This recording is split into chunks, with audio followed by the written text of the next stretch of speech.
Mission प्रवक्ता के online platform पर आप सभी का हार्दिक स्वागत है। हम और आप हमने क्या सीखा सीरीज की श्रृंखला में आज एक नए टॉपिक पर चर्चा करेंगे। आज के हमारे टॉपिक के चर्चा का विषय है समुदाय। समुदाय एक यूनियन से हम प्रेरित होते हैं। हालांकि ये राजनीति शास्त्र के विषय की चर्चा की बात है, इसको थोड़ा सा हम राजनीति शास्त्र से जोड़ने का प्रयास करेंगे। हम और आप देख रहे हैं कि यह एक यूनियन है।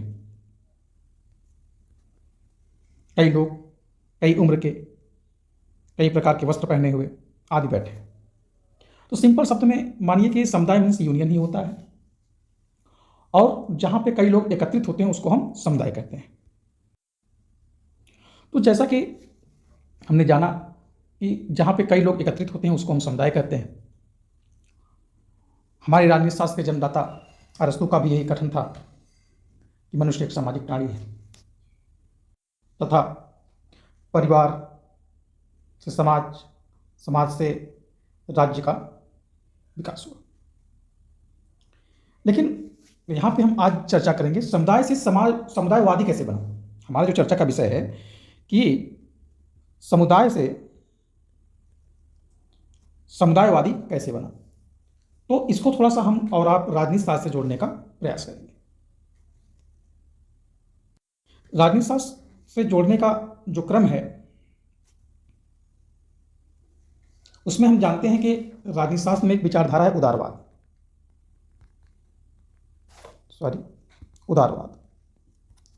यह उदारवाद को हम व्यक्तिवाद भी कहें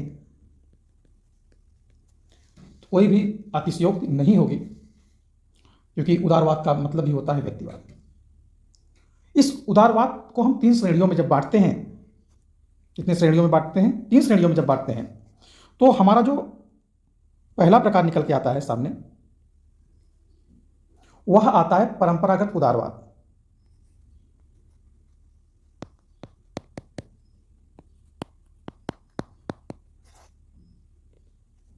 परंपरागत उदारवाद, इसको हम नकारात्मक उदारवाद भी कहते हैं। इसको हम नकारात्मक उदारवाद भी कहते हैं। दूसरा जो प्रकार निकल के आता है उसको हम आधुनिक उदारवाद कहते हैं।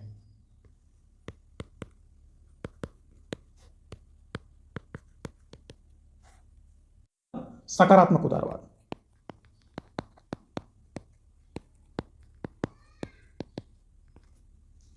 जो तीसरा प्रकार निकल के आता है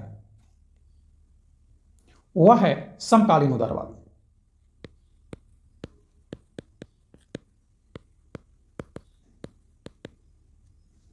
इस समकालीन उदारवाद के 3 पार्ट में इसको पुनः बांटते हैं। तो हम पाते हैं कि पहला जो प्रकार है वह है स्वेच्छातंत्रवाद। पहला जो प्रकार है वह है स्वेच्छातंत्रवाद। दूसरा है समतावादी,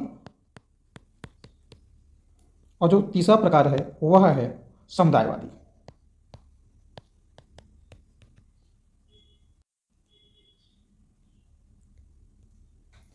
हमने देखा कि परंपरागत उदारवाद मतलब नकारात्मक उदारवाद, यह प्रकार जो है व्यक्ति पर किसी प्रकार का कोई प्रतिबंध नहीं लगाता है। इसके तमाम समर्थक हैं, कभी इसकी चर्चा करेंगे। जब अपनी टेस्ट श्रृंखला लेके आएंगे उसमें एक क्वेश्चन इससे जरूर लेके आएंगे, तो इस संपूर्ण व्याख्या वहीं पर करेंगे। लेकिन आज मोटे तौर पर ये जानिए कि परंपरागत उदारवादी यानी नकारात्मक उदारवादी मनुष्य पर किसी प्रकार का प्रतिबंध नहीं चाहते हैं। और यही जो पहला प्रकार है, यही जो है वास्तविक रूप से व्यक्तिवादी विचारधारा है। यही जो परंपरागत उदारवादी है इसी को हम व्यक्तिवादी भी कहते हैं। जो इसका दूसरा प्रकार है वह है आधुनिक उदारवाद।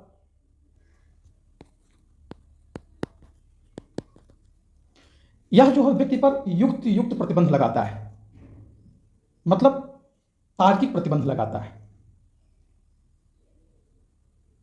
जो हमारा तीसरा है समकालीन उदारवाद, मतलब आधुनिक विचारधाराओं से मेल करते हुए उदारवाद, तो इसकी 3 प्रकार हमने शुरुआत में ही जैसे बता दिया कि पहला हमारा है स्वेच्छातंत्रवाद, दूसरा हमारा है समतावादी, तीसरा हमारा है समुदायवादी। जो कि आज के हमारे चर्चा का विषय है। हम जानने का प्रयास करेंगे कि समुदाय कैसे समुदायवादी बना। मेरे विचार से अब आप पूरी तरीके से समझ गए होंगे। समुदाय या समुदायवादी, इसको कुछ लोग सामुदायिक भी कहते हैं, इसकी संपूर्ण व्याख्या आज इस वीडियो में होने वाली है। जैसे कि सर्वप्रथम कोई एक वस्तु होती है तो उसके कोई पिता माने जाते हैं। तो समुदायवादी विचारधारा के जो पिता हैं उनका नाम है अमिताई इंटोजियोनी, समुदायवाद के पिता है। इसकी शुरुआत, इस चर्चा की शुरुआत 1980 के दशक में बहुत प्रमुखता से होने लगी। कि देखिए, प्रमुखता का मतलब यहाँ पे तात्पर्य इस चीज़ का है कि पहले से समुदाय था, हम जानते थे, एक समुदाय के बिना किसी चीज़ का उत्पत्ति या कहिए तो सतत जीवन में बने रहना संभव नहीं था। तो लेकिन कुछ चीज़ें होती हैं, गौड़ होती हैं, कुछ प्रमुखता से होती हैं। लेकिन 1980 के दशक में समुदायवाद की चर्चा प्रमुखता से होने लगी। यह जो है, यह विचारधारा उदारवाद का प्रमुख आलोचक है। किसका आलोचक है? उदारवाद का। देखिए, बहुत ध्यान दीजिएगा, अवधारणा निकली तो उदारवाद से ही थी, लेकिन समकाल में, मतलब वास्तव में आज के समय में आने के बाद यह जो है उस अवधारणा को खारिज करती है, यानी कैंसिल करती है, कि जो हम मानता है कि व्यक्ति अपने आप में संपूर्ण है। इसके अनुसार व्यक्ति की जो पहचान है, यानी हमारी आपकी जो पहचान है, वह व्यक्ति होने के नाते नहीं है। वह जो है व्यक्ति होने के नाते नहीं है। वह जो है, आप किसी एक समुदाय में निवास करते हैं, इसलिए आपकी पहचान है। समुदाय में जीते हुए मूल्यों को आत्मसात करता है। समुदाय जीते हुए मूल्यों को आत्मसात करता है और जीवन पद्धति का चुनाव करता है। देखिए, जीता तो हर व्यक्ति है, हर मानव है, लेकिन एक जो जीवन पद्धति है, उसकी क्या करता है? चुनाव करता है कि किस प्रकार से व्यक्ति को जीना चाहिए। समुदायवादी जब से औद्योगिक विकास हुआ, उससे जो समाज का विकास हुआ, उसने व्यक्ति के अकेलेपन, मादक द्रव्यों का जो हम आज उपयोग कर रहे हैं, अपराध, तलाक, आत्महत्या आदि समस्याओं पर अपना ध्यान केंद्रित करता है। इसका मानना है कि इन समस्याओं का समाधान करने के लिए आधुनिक समाज में समुदाय को पुनः जीवित करना पड़ेगा। यानी जो व्यक्तिवाद, यानी नकारात्मक या सकारात्मक व्यक्तिवाद के जो द्वंद्व में जो उदारवाद, आपका जो समुदायवाद खो गया था, कहीं मृत हो गया था, उसको क्या करना पड़ेगा? पुनर्जीवित करना पड़ेगा। व्यक्ति जो है सामुदायिक बंधन का मतलब माता पिता, परिवार, गुरु, एक जो जीवन की प्रक्रिया है, उसको महसूस करे और उसमें सामुदायिक मूल्यों का के प्रति जो लगाव है और समुदाय के प्रति अपने दायित्व, दोनों चीज़ें, जो समुदाय के प्रति आपका लगाव है,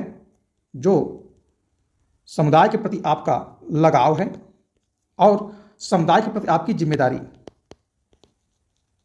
दोनों चीज़ों को क्या करें? आत्मसात करें। उसके दायित्वों का, अपने दायित्वों का बोध हो, यही कारगर समाधान है। अमेरिका में समुदायवाद की एक राजनीतिक आंदोलन का ही रूप ले लिया। यानी जो संयुक्त राज्य अमेरिका है, वहां पे समुदायवाद ने एक राजनीतिक आंदोलन के रूप में ही अपना क्या किया? उभार किया। और समुदायवाद का जो अमेरिका में जो पक्ष रखने वाले विचारक थे, माइकल सैंडेल थे। कौन थे? माइकल सैंडेल।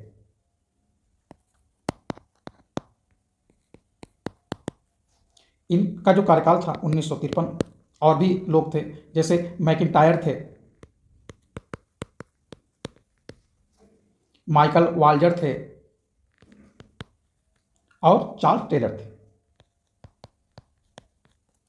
इन्होंने अमेरिका में समुदायवाद को पुनर्जीवित करने के लिए उसको एक राजनीतिक आंदोलन के तौर पर क्या किया? उत्पत्ति किया। हमारा जो तीसरा रास्ता, यानी समस्या ऐसी भी हो गई कि बाजार और राज्य के मध्य क्या हो गया? द्वंद्व होने लगा। लोग व्यक्तिवाद के बजाय समुदायवाद की तरफ अग्रसर होने लगे, क्योंकि उसमें मातृत्व था, भ्रातृत्व था, मित्रता थी और नागरिक समाज पर बल मिला था। यह अवधारणा मैंने शुरू में ही बताया था अपने कोटेशन में, जब हमने शुरुआत किया था चर्चा की, तभी बताया था कि राजनीति शास्त्र के जन्मदाता से ही प्रेरित है। इससे? अरस्तु से प्रेरित। जब जो चीज़ राजनीति शास्त्र के जन्मदाता से प्रेरित होगी तो चीज़ें अच्छी क्यों नहीं होंगी? क्योंकि अरस्तु ने कहा था ना कि मनुष्य एक सामाजिक और राजनीतिक प्राणी है। अगर इनके अन्य विचारकों की हम बात करें कि अन्य कौन से विचारक थे, तो जैसे माइकल सैंडल के बारे में भी आपको बताया था, मैकटियार हैं, पुटनम हैं, चार्ल्स टेलर हैं, विन किमिल्का हैं और ब्रायन बेरी हैं। यह विचारधारा भ्रातृत्व एवं सामुदायिक सहयोग की भावना पर बल देती है। इसी तरीके की लेटेस्ट वीडियो और सटीक जानकारी के लिए आप हमारे चैनल मिशन प्रवक्ता को सब्सक्राइब कीजिए। अच्छा लगे तो लाइक कीजिए, कमेंट कीजिए। बहुत बहुत धन्यवाद।